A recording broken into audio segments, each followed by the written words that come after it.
And on that note, we're gonna bring up my Toronto friend, Luke Alberton.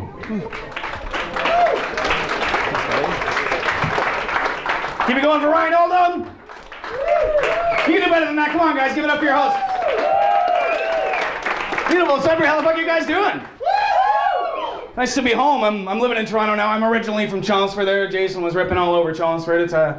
It's a weird thing being from Chelmsford, but it's not what you might expect. I never accidentally had sex with my cousin.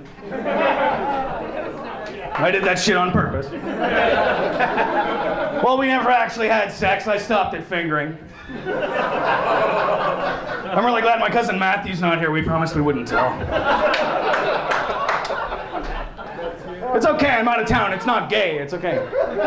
There's a lot of ways that it's not gay. Did you guys hear about this stuff? You can kind of get gay without getting gay. It's not gay if you're out of town. That's cool. You can get away with that.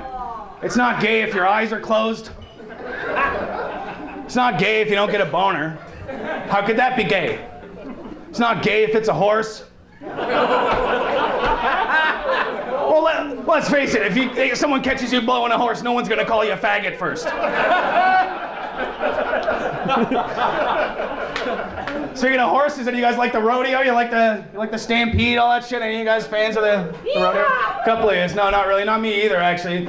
What I think we should do with those pricks is we should get them up on stage here, and we should tie a fucking saddle on them and a little spine with a little elastic with some spines that we could release and frankly just poke you in the fucking balls with a fork and see how long we can stay on. You know, just to entertain the room.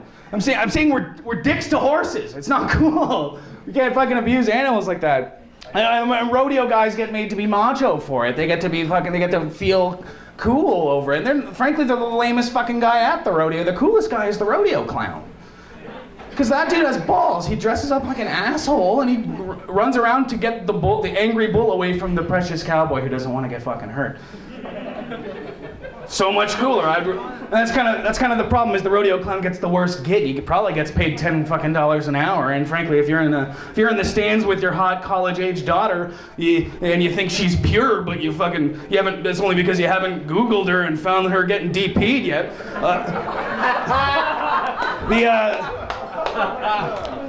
The guy you want her to end up with is the rodeo clown, where he has no fucking character. It's not the cowboy. He has no goddamn character compared to the rodeo clown. Speaking of clowns, you guys catch this Honey Boo Boo thing? Hey, any of you guys fans of the Honey Boo Boo? No. No one is.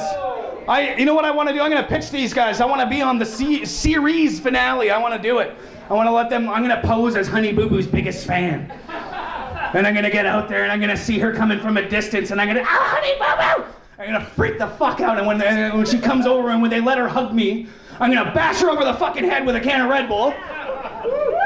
And then I'm gonna take a hot diuretic shit all over her. I might get a strainer out so it sprays a bit.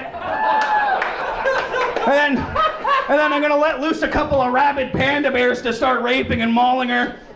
And then while that's all going on, I'm gonna come up to Honey Boo Boo while it's all happening, and I'm gonna stroke her hair lovingly and tell her, I'm gonna whisper in her ear in a comforting voice, "It's okay, Honey Boo Boo. No more words." And just break her little fucking neck. And when I do it, I'm gonna look right into the camera. I'm gonna say, "America, we got her."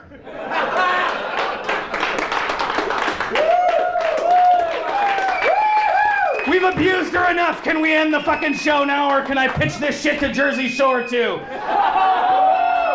Or can we handle that situation? Jesus fucking Christ, Honey Boo Boo. You guys like the internet? You ever go without internet for a couple weeks?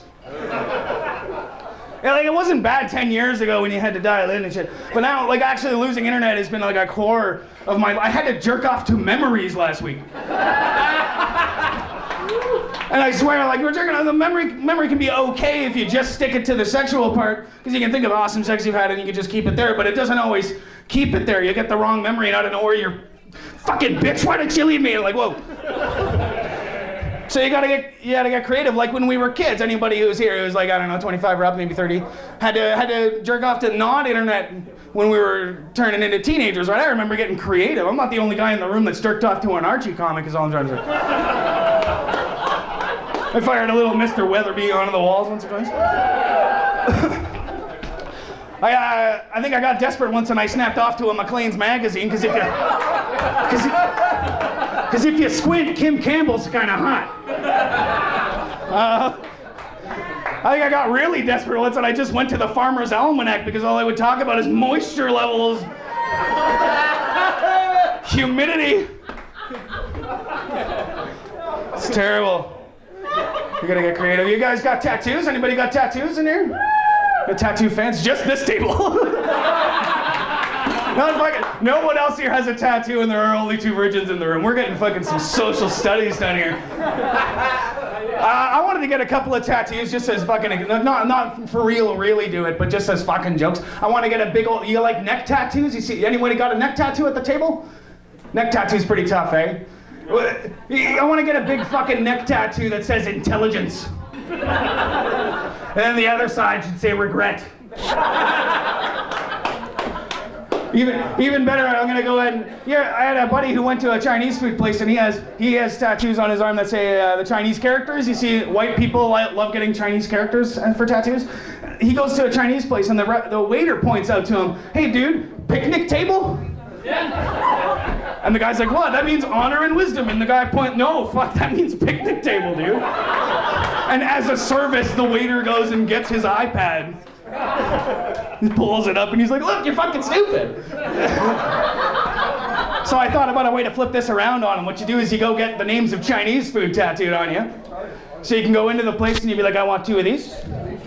I want 3 of these." You get General Tao's chicken, mushu, and you can just fuck with them. It's not bad. You guys like the holidays? You guys into the Christmas? We just had Christmas. You guys into that shit? I always wonder why the hell when they make holiday figures, they're always fucking pedophiles. Like Santa Claus. Santa Claus's superpower is to tell when kids are asleep and when they're awake. It's a fucking soft skill when it comes to superpowers, and I don't see it being useful to anybody other than a sexual molester with a shortage of time. Sexual molester, what a weird term. I just made that up. Tooth Fairy. Tooth Fairy, you show up in the middle of the night, and you're probably the only holiday figure I might be able to knock one out to, but you're always gone in the morning. So you're a rip, huh? And the fucking Easter Bunny, no better. This creepy rodent is out hiding snacks in behind the radiator and under bushes so he can get the kids coming out in large numbers so they can bend over in well-hidden locations. Easter Bunny's a windowless van and a bag of candy away from being a fucking sex offender. You know what it is? I blame the word statutory. Because the only 2 things that are ever referred to as being statutory are holidays and rape. I'm gonna leave you guys with this one. I've been trying to come up with like the absolutely worst pickup line I can come up with, and I think I've got it. If you can top it, scream it out over the night, over another comic, not me. But you come up to a girl with a really, really stoned face. You look old enough. How much? My name is Luke Alberton. Thanks for supporting Sudbury Comedy. Thanks, buddy. Thanks, Luke Alberton.